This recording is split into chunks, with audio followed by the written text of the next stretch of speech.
महाभारत की अद्भुत कहानी। महाभारत महारथी महावीर सुदर्शन चक्रधारी श्री कृष्ण को बंदी कौन बनाना चाहता था? मधुसूदन। शांति दूत वासुदेव श्री कृष्ण पधार रहे हैं। शांति दूत का प्रणाम स्वीकार कीजिए महाराज। हे वासुदेव, स्थान ग्रहण करके मेरी राज्यसभा का मान बढ़ाइए और स्थान ग्रहण कीजिए। वासुदेव, आप यह बताइए कि आप मेरे अनुज पुत्रों की ओर से क्या प्रस्ताव लाए हैं? विराजिए पितामह, विराजिए। हे महाराज, गंगा पुत्र भीष्म को प्रणाम करने के उपरांत मैं ये निवेदन करना चाहता हूँ कि मैं किसी की ओर से कोई प्रस्ताव लेकर नहीं आया हूँ। मैं तो स्वयं अपनी ओर से आया हूँ और अपना ही प्रस्ताव लाया हूँ, परंतु ये विश्वास अवश्य दिलाता हूँ कि जो कुछ मैं स्वीकार कर लूँगा उसे स्वीकार करने में पांडव संकोच नहीं करेंगे। हे महाराज, आप तो स्वयं ज्ञानी हैं और जानते हैं कि शांति कोई प्रस्ताव नहीं जिस पर वाद विवाद चाले। शांति एक आवश्यकता है। युद्ध में पराजय तो एक ही की होती है, किंतु दोनों ही ओर से लड़ने वाले योद्धा वीर गति को प्राप्त होते हैं।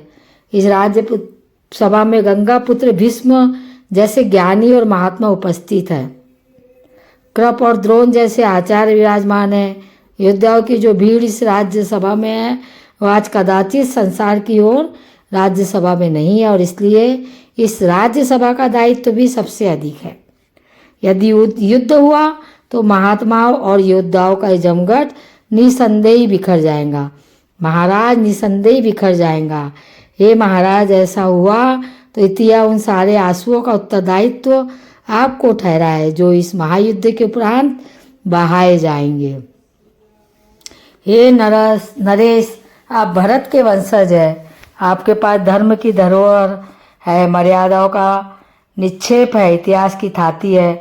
आप न्यायधारी है और आप जैसे न्यायधारी के होते न्याय का भंग नहीं होना चाहिए। महाराज, न्याय का भंग नहीं होना चाहिए। इसलिए हे धर्मध्वज रक्षक, मैं जो कहने जा रहा हूँ उसे ध्यान से सुनिए। शांति कभी असंभव नहीं हो सकती और इसलिए कुरुवंश को शांति के मार्ग पर ले चलिए। महाराज, शांति के मार्ग पर ले चलिए। इसी में भरतवंश, भारतवर्ष और सारे संसार की भलाई है। इतिहास गंधार नरेश शकुनी से ये नहीं पूछेगा कि इन्होंने दूध क्रिया में कपट क्यों किया था, क्योंकि वो कपट आपकी सभा में हुआ था। महाराज, इतिहास युवराज दुर्योधन से यह भी नहीं पूछेगा कि इन्होंने भरत कुल वधु को भरी सभा में क्यों घसीट बुलवाया। इतिहास यह भी आप ही से पूछेगा महाराज, क्योंकि दुर्योधन आपके युवराज है। इतिहास दुशासन से भी यह नहीं पूछेगा कि इन्होंने दुर्योधन के कहने पर भरत कुल वधु द्रौपदी का वस्त्र हरण करने की असभ्य क्यों दिखाई।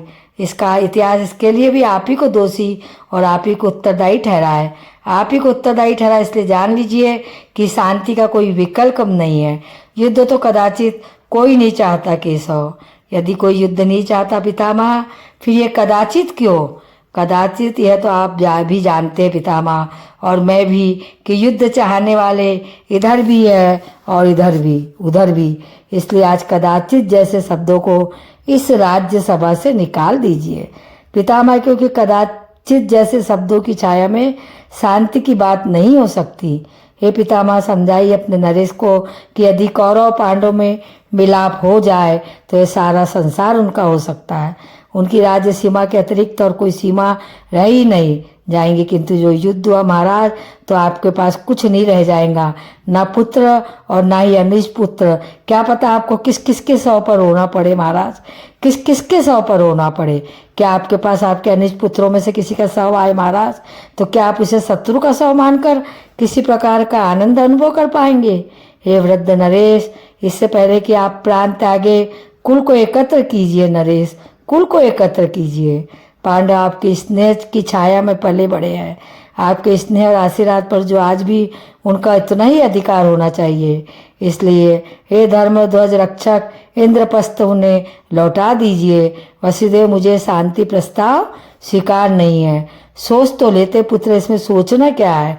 पितामह के अनुसार उन्हें 12 बरस के वनवास को स्वीकार कर लेना चाहिए था और वे राज मांग रहे हैं। अपनी आँच को धीमी करो दुर्योधन, धीमी करो। जैसे कुल्हाड़ी वृक्ष को काट कर गिरा देती है, वैसे ही व्यक्ति का कपट कुल्हाड़ी बनकर स्वयं उसे काट डालता है। और यह भी देखो, बस वासुदेव मित्र की भाषा बोल रहे हैं, और मित्र की भाषा यह कह रही थी कि मैं अपना आधा राज्य उन्हें दे दूं। यदि यह मित्रता है तो मुझे शत्रुता की परिभाषा समझाइए पितामह। शत्रु वो है युवराज जो किसी योद्धा को किसी अनुचित युद्ध के लिए भड़का है। जो कुछ भी वासुदेव ने कहा वही धर्म है। इंद्रप्रस्थ तुम्हें कभी नहीं दूंगा कुलगुरु। हाँ, यदि वासुदेव के पास कोई और प्रस्ताव हो तो मैं इस पर विचार कर सकता हूँ। आप लोग दुर्योधन के शुभ चिंतक हैं, इन्हें समझाइए, क्योंकि भरत वंश के भविष्य को इस नासमझ योद्धा की महत्वाकांक्षा बलि नहीं चढ़ाया जा सकता। और यदि प्रस्ताव ही का प्रश्न है युवराज, तो मेरे पास एक और प्रस्ताव भी है। यदि दुर्योधन इंद्रप्रस्थ रखना चाहे महाराज तो अवश्य रख ले। मैं पांडवों की ओर से 5 गांव मांग रहा हूँ। अब स्थल का वर का स्थल मकांडी, वारनावत और एक और कोई गांव, केवल 5 गांव है। नरेश, यदि आप ये 5 गांव भी दे दे तो पांडव उन्हें पाकर संतुष्ट हो जाएंगे। 5 गांव, और वो भी उन पांडवों को। मैं उन पांडवों को सुई की नोक जितनी भूमि भी नहीं दूंगा। हे दुर्योधन, अपनी माता श्री शिव भक्ति गंधारी को अपने सौ पर विलाप करने के लिए क्यों आमंत्रित कर रहे हो? वसुदेव, यदि तुम दूत ना रहे होते तो तुम्हारे यह कहने पर दई ने बोलने दीजिए पितामह, बोलने दीजिए। यदि मैं दूत ना होता तो क्या कर लेते युवराज? यो मेरे माता श्री की बात करने पर मैं तुम्हारी जीभ खींच लेता और तुम्हें बंदी बनाकर कारागृह में डाल देता। राजदूत को बंदी बनाओगे युवराज? उस अतिथि को बंदी बनाओगे जिसके स्वागत के लिए कुरुक्षेत्र गंगा पुत्र भीष्म और आचार्य श्रेष्ठ द्रोण और कृप गए थे। हे अहंकारी दुर्योधन, यदि हमें बंदी बना सकते हो तो अवश्य प्रयत्न करके देख लो। सैनिक इस ग्वाले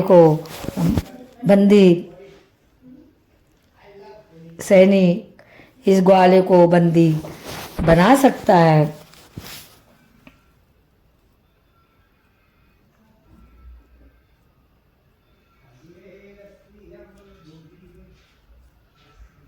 मैं वासुदेव, कृष्ण और ये दोनों पांडु पुत्र भीमसेन और अर्जुन आप सभी को प्रणाम करते शुभ समाचार सुनाते हैं कि आज से आप सभी लोग धूप और चांदनी के लिए मुक्त जरास वध करने वाले भीमसेन आप सभी को अपने राज्य भी लौटा है। काम के लिए बड़े गौरव की घड़ी है कि मैं आज अपने पिताश्री की ओर से आप सब वीरों का अभिनंदन कर रहा हूँ। भारतवर्ष का हर वीर और महावीर इस समय यहाँ उपस्थित है, और जो अनुपस्थित है वह निसंदेह वर नहीं हो सकता। यह है मेरी बहन महाराज कुमारी। यह दूसरा ब्राह्मण पुत्र तो बहुत ही खाया पिया लगता है। यह ब्राह्मण पुत्र है ही नहीं दाऊ, तो तुमने इसे प्रणाम क्यों किया? यह तो वही जाने दाऊ, तुम प्रश्नों के सीधे उत्तर क्यों नहीं देते? क्योंकि आपका कोई प्रश्न सीधा होता ही नहीं, तो अब तुम क्या उसे जानते हो? उसे तो आप भी जानते हैं दाऊ। जो आगे था वो युधिष्ठिर है, और वो जो दूसरा खाया हुआ ब्राह्मण पुत्र वास्तव में भीम है, और फिर अर्जुन, और फिर नकुल, और फिर सहदेव जी। हाँ, मैं यही तो कहने जा रहा था दाऊ, तुम्हें तो पांडवों के अतिरिक्त और कोई दिखाई नहीं देता। बेचारे तो वीराना में जल के भस्म हो चुके हैं। मुझे आवाज़ सुनने दो। हमारे पिताश्री जी ने आप सब महावीर को स्वयं आमंत्रित किया, वो रहा आपका लक्ष्य में घूमती हुई आग, परंतु उसके नीचे तेल पात्र में प्रतिबिंब को देखते हुए आप लक्ष्य साध और बाण चलाएंगे। जो इस लक्ष्य भेद में सफल होगा उसके गले में मेरी बहन द्रौपदी वरमाला डालेंगी। महावीर वो रहा लक्ष्य, और वो रहे 5 बाण, वो रहा यज्ञ धनुष। तुम बहुत भाग्यशाली हो द्रौपदी, क्योंकि भारत के श्रेष्ठ वीर तुम्हारी वरमाला की आकांक्षा में यहाँ पधारे हैं। मैं आप सबको आमंत्रित करता हूँ कि अपना अपना प्रयास प्रारंभ करें। इनके आन बान तो देखो कृष्ण, देख रहा हूँ दाऊ, देख रहा हूँ दाऊ। आचार्य ने अपने शिष्य को यह नहीं सिखाया कि वीर पुरुष को अभिमान शोभा नहीं देता।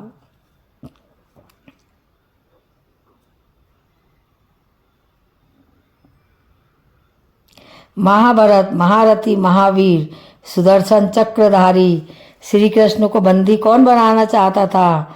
महासुदन शांति दूत वासुदेव श्री कृष्ण पधार रहे हैं। शांति दूत का प्रणाम स्वीकार कीजिए महाराज। हे वासुदेव स्थान ग्रहण करके मेरी राज्यसभा का मान बढ़ाइए, स्थान ग्रहण कीजिए।